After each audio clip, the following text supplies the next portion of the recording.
Good morning, good morning. Welcome to Vicky 3 Academy. Here we are discussing nationalism, pan-nationalism, and then sort of as an expansion for this episode in particular, we're also going to discuss nation formation, because that's like the big thing that you're getting out of these two technologies. So nationalism, pan-nationalism, why are they part of the critical technology series? Well, even if you aren't doing national formation, nationalism is still very, very good.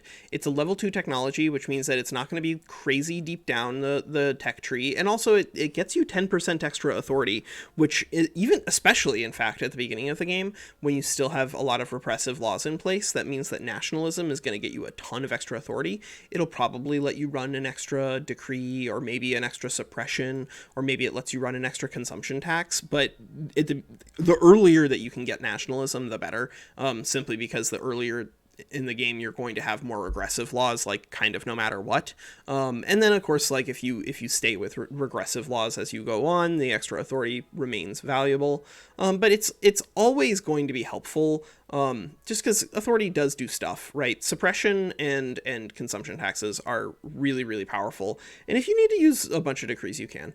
But the other thing that nationalism does for you, outside of the unification play, is that it does lead into some really important technologies. Like if you want to get down to malaria prevention, you kind of have to go through. In fact, you literally have to go through nationalism, right? Because nationalism goes to civilizing mission, which in turn goes to malaria prevention, which is going to remove the severe malaria penalties. And then you can go down to antibiotics if you need a level 5 max health institution.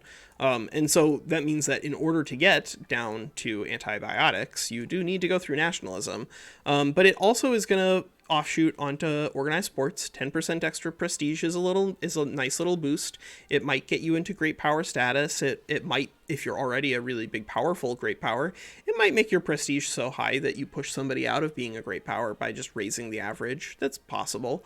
But it also leads into pan-nationalism, which is really, really good, because pan-nationalism in turn leads into multilateral alliances, which allows for extra maneuvers per Diplo play, and multiple alliances, not to mention political agitation, which is another 10% authority, and outlawed dissent. So you can see that like this path of technologies here, even if you aren't doing a unification play, still very helpful. But if you're doing any sort of national unification, like Germany or Italy, you're probably going to want to take nationalism as your literal first technology, just because of what it does for you. So you do have the ability to do this North German Confederation if you're playing as Prussia, for instance, and that just requires you have nationalism, and then you have German minor nations within your customs union with a high mutual relations can unify with you. So what you do as Prussia or whatever is you pick up nationalism, you start unifying the North German minors with you, eventually become the North German Federation, and that'll make you a lot stronger in regards to being able to push into Austria, at which point you'll want to pick up pan-nationalism, and then you can do the full unification play. So the way that we'll just cheat and show you the way that these things work. So if you've finished pan-nationalism, that's going to open up these unification candidates. Prior to the researching of pan-nationalism, you can't do leadership plays, but once you've got that done, then you get these leadership plays, right? And the leadership plays are going to create sort of like special alliance networks that are just about unifying the culture, and that's gonna get a lot of people to come over to support us. Maybe some are going to go over to support Austria, whatever. It's just going to be any of the great powers, or rather unification candidates, because if you lose one of these things, you can lose the position as being a leader. Not to mention that you have to be a leader in order to launch a unification play. To launch the unification play, you need to have defeated all other possible claimants. So as Prussia in particular, you have to defeat Austria, so you have to start the special Diplo play called a leadership play, which is going to start a war.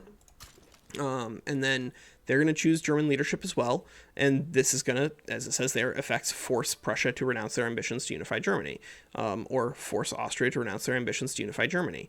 If you can successfully beat Austria down to the point where they are no longer or they're no longer a great power, they can be unified with you through the unification play, but that is difficult. So you do need to be aware of that. That if you're aiming to incorporate Austria into the Greater Germany, then if either you need to come up with a plan for how to really, really devastate Austria's prestige, which you can accomplish through warfare, but it like direct occupation, but it's generally going to be easier if you just like liberate countries, right?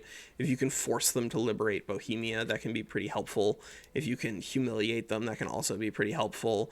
But you're going to need to do a lot of work in order to hurt Austria enough that they are no longer a great power.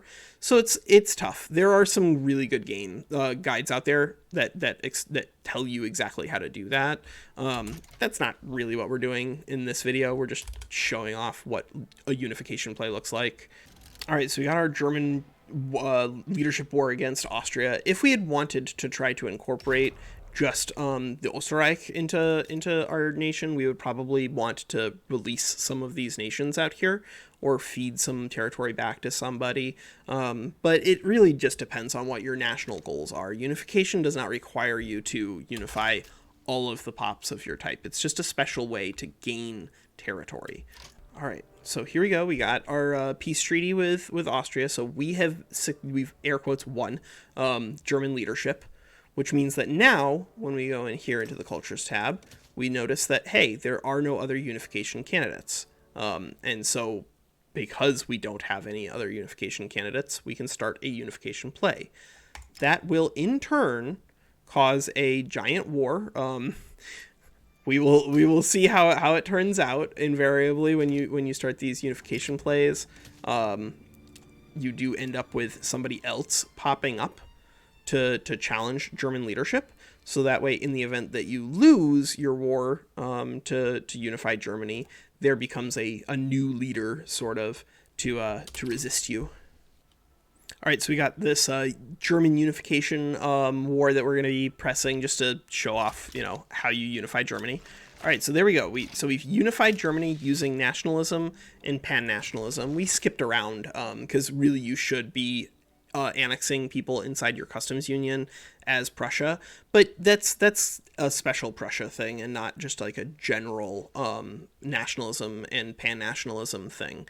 Nationalism and pan-nationalism are absolutely critical technologies when it comes to unifying a country that's going to begin in a state of disunity.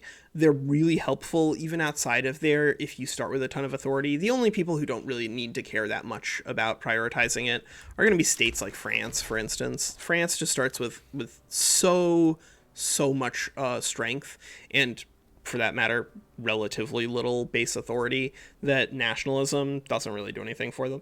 For that matter, like they don't have possible country formation, so the tech just doesn't do anything. Okay, that's Walker, and that's nationalism, pan-nationalism, and unification plays. I hope that this was helpful. So just let me know. It's Monday, so today is one of Eileen's days off. So I'm probably only gonna do 2 or 3 videos today, but we're gonna do a whole lot tomorrow. All right, take care.